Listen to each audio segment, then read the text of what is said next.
Welcome back to another episode of NCA Architour, episode 4. We're in Sabah right now, in one of the tribes, Nundai tribe. But they're all quite similar. We are feeling right now, it's actually quite cold. This building, this house is actually lifted up by stilts. The stilt provides more ventilation and cooling. And that's why we call it vernacular architecture. As you can see, this is another example of a house. You look at the roof, the pitch is very high. This helps with the hot air to escape. And back then, there's lots of dangerous animals and predators. So we need to keep the villagers safe. And the roof details are basically coconut leaves. Low cost and it's very, very abundant in the forest. So most of the houses you see will be using the same kind of material, and it's very good to keep the heat out and keep the house cold without air conditioning. This house in particular is one of the premium lines of the house, depending on the owner and the tribe.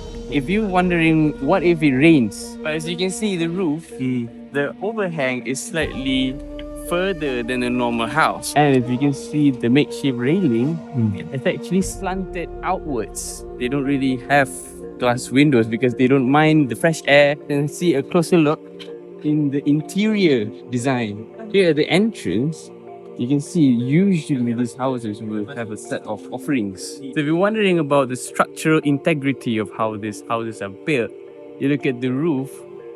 Another hint of ventilation for vernacular architecture is they have a slit for the light as well as hot air to escape out. When you look at the structures, they're using simple, strong wood, dry wood, and they just sort of tie them together with leather or whatever sort of rope that they can tie them together. Where I'm standing here is actually where the bedrooms are. This empty space is actually for the boys. For weddings, they wed their children here in the house. So they've set up with these fabrics, these sabahan cultural fabrics, and do their wedding there.